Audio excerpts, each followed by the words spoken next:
But I want to touch on the subject of sharing, because I bump into this now seemingly more than ever before. Oh, but Dr. Leiven, I cannot recruit. I cannot sponsor.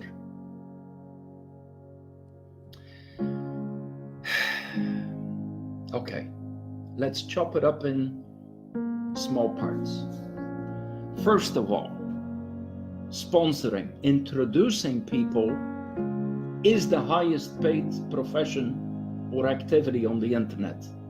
It really is. So you kind of need to mature up. If you are serious about wanting to make money on the internet, you're gonna have to be willing to learn how to share. Now, I'm aware of several factors in that aspect. First of all, I know that there is many of you have tried programs and you have failed, and you have tried and you have failed, and you have tried and you have failed. And then I get it, that you don't have the confidence, you don't have the strength to come out there and say, hey, take a look at this, this is good. That's one factor. The failure has impacted, has kind of shut down your radiation, your charisma, your enthusiasm. Then secondly, there is these wonderful friends and family. Yeah, what have you got this time? How much money have you already made? You still believe in all that internet shit? Come on.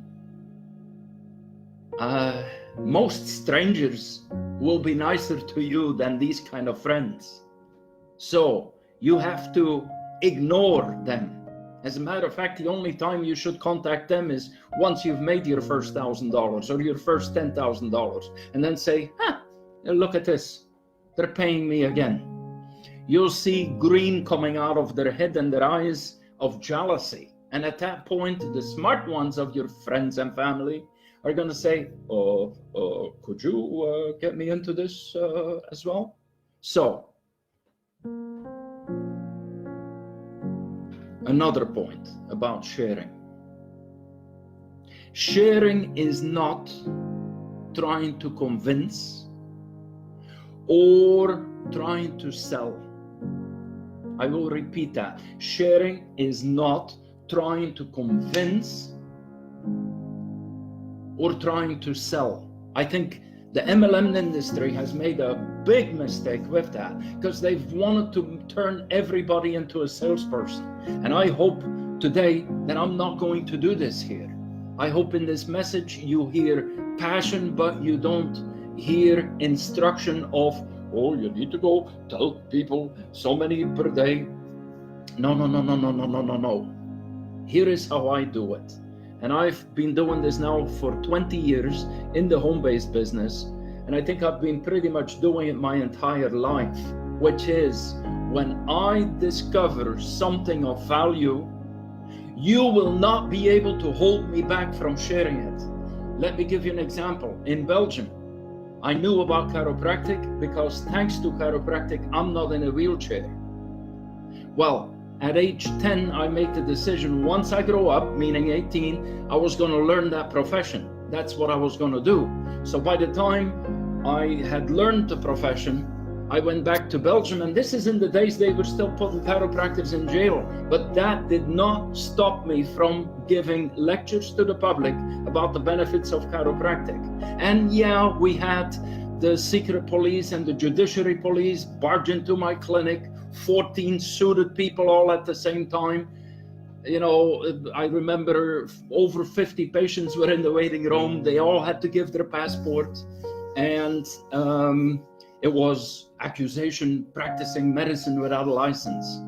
And they put me under interrogation for 6.5 hours. At that point, I suffered with low blood sugar. I nearly fainted.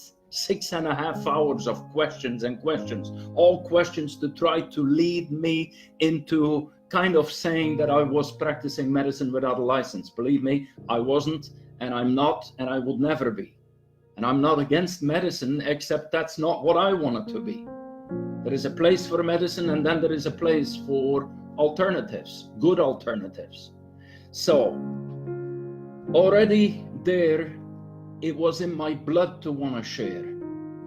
You know, I'll say something that comes from B.J. Palmer, the originator of chiropractic. He says, in terms of sharing, when you see that the house of your neighbor is on fire, is in flames, is burning down, it is your moral duty to go tell them, even if your neighbor chooses to ignore you, even if your neighbor decides to call you crazy.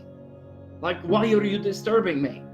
I'm having lunch in my beautiful restaurant. I'm having a good time playing golf. Why are you disturbing me? Well, because it is your moral duty to tell them that their house is burning down. And he said, if they don't take you seriously, he says, then get out the marshmallows and you can, burn more marshmallows in the fire. So it's a moral duty if you have something good. In the money-making field, if you have a good program, don't you think that there is a few other people out there in the world that could benefit from you telling them about this program? Think about that. And by the way, making money is deserving to receive money. It's not making money in terms of printing money. It is deserving to be paid. Serve. You need to be of service. So when you find something good, if I find a good doctor, I tell other people about it. If I find a good restaurant, I tell other people about it. If I see a good movie, I tell other people about it. And I don't do it to convince them. I don't do it to sell them.